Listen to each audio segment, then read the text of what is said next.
But when I engage this, everything changes.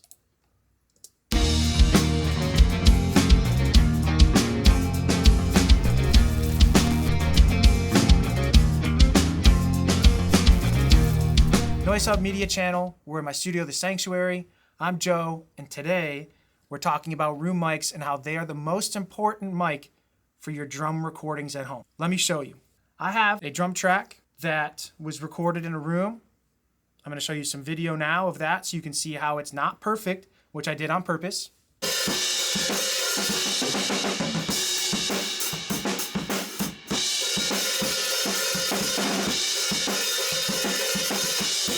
As you can see, Nolan has a window behind him.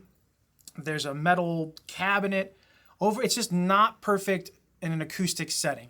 However, that doesn't matter because we can make it what we need it to be by doing all the intangibles. So tuning the drums right, moon gels to make sure the decay is right, and just making sure those drums feel great in that room because drums need to be tuned to the room. Now, for the kit that we used, let me show you what that sounds like without the room mic.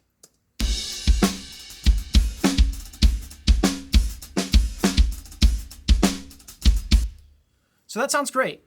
I've done a little bit of mixing to it, but overall, just the general way that he was hitting and everything sounds awesome. Shout out to Nolan.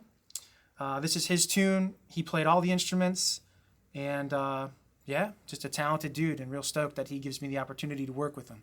With that being said, these drums, they sound great, but they're a little dry. We need that depth. And the way you get that depth is by using a room mic. Now you're going to say, wait a second, my room sucks. I'm at home or I'm in my basement. I don't care. I did this to prove a point. The room next door that I used in that spot is not acoustically treated. That is not the area I designed to do drums. But I want to show you that that doesn't matter because we can make anything work if you put the effort in. So now you listen to that. Now let me show you what it sounds like when I engage my room mic with the plugins I'm going to show you I'm using.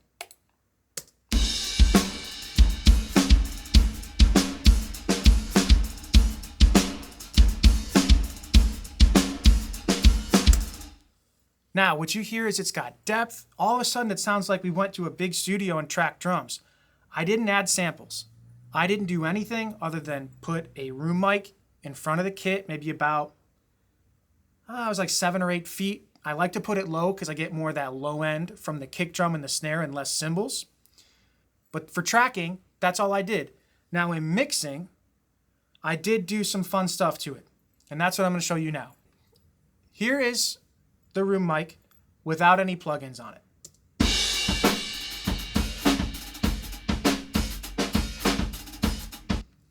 It's pretty run-of-the-mill. It's not bad, not great. Drums sound like they were tuned well, so it was played well, so that helps. But we need that depth. The whole point of having that mic is getting the depth in the track. So here's how I did that.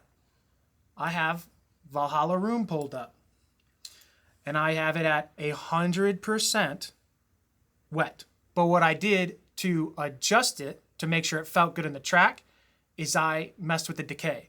So what I do is I move the decay until it feels good with the drums. So that way when you hit the snare, you get a little bit of that room and then it's gone by the next hit. That's the big trick. That, and you want to make sure, use the high cut so that way it's not super bright. We don't need tons of brightness. The cymbals already get in the way too much if they're hit too hard as it is. So you want to just not have too much of that. But let me show you what that sounds like.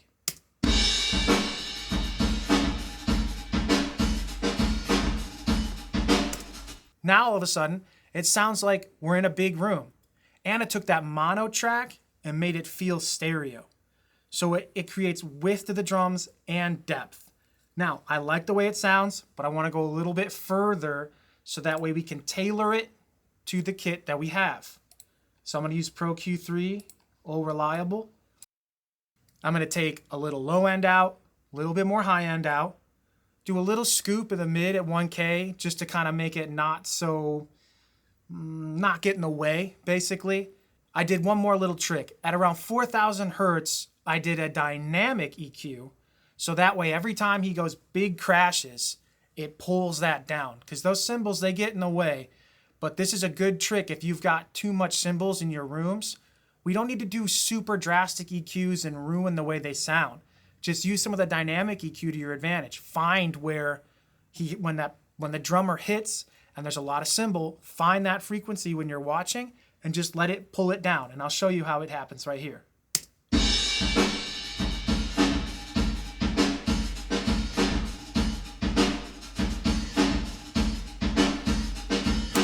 The EQ overall didn't do a ton. It just kind of made it feel a little bit more neutral sounding. And again, right at that big crash at the beginning, it wasn't overpowering, which normally it would be. Here, I'll play it without this. You'll kind of get a vibe for that.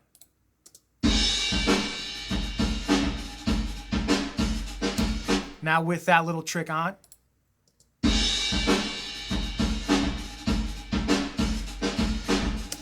It's a subtle difference, but in the track, it'll make a big difference. Trust me on that. Now, our last piece of the puzzle is I compressed it, but I compressed it kind of hard to make it pump to give us that excitement back. So we might have taken a little excitement out with EQ, but we're bringing it back with the compression. So here it is with the compressor engaged, and I use CLA 76. I mean, it's the boss hoss. Gets the job done.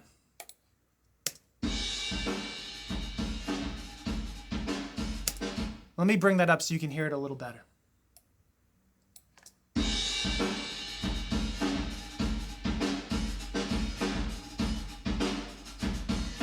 Now you can hear that room mic sounds like we went to a big studio.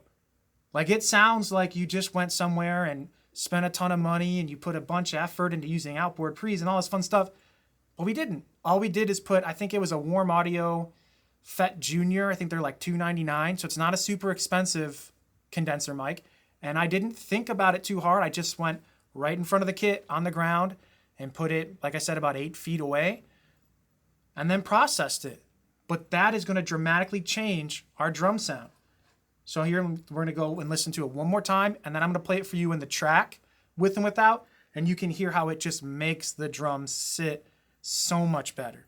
So here it is. No room mic.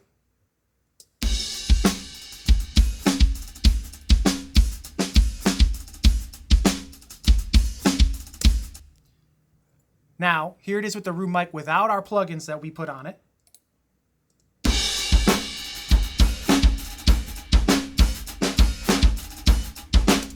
That sounds cool, but it doesn't have the big expensive sound, the depth that we want for our drums. Now here it is with everything we've talked about engaged.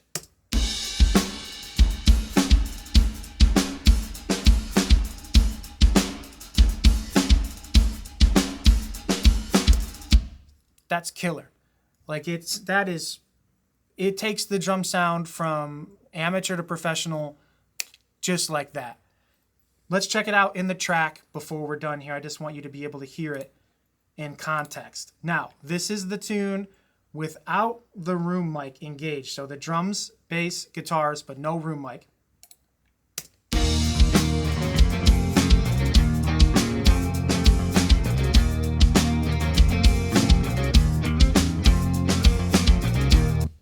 So it's a cool vibe, but when I engage this, everything changes.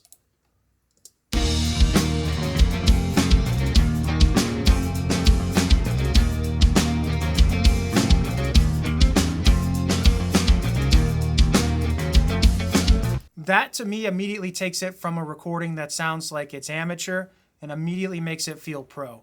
Because you got to remember, all the changes are incremental and they're small. Going from a professional to an amateur is maybe a 10, 20% difference. We have so many plugins. The playing field has been leveled in so many ways, but these are the ways that you can help make your recordings sound like you're a pro and quickly. I truly hope I helped you because when I started messing with this and figuring this out for myself, it upped my drum recordings immensely. And all I want to do is just help people out there that are trying to make great music. So thanks for watching. Don't forget to like and subscribe. And comment down below some other tips and tricks that you might do for drum tracking that helps you take your drum recordings over the top. And with that, I say happy mixing See you in the next one.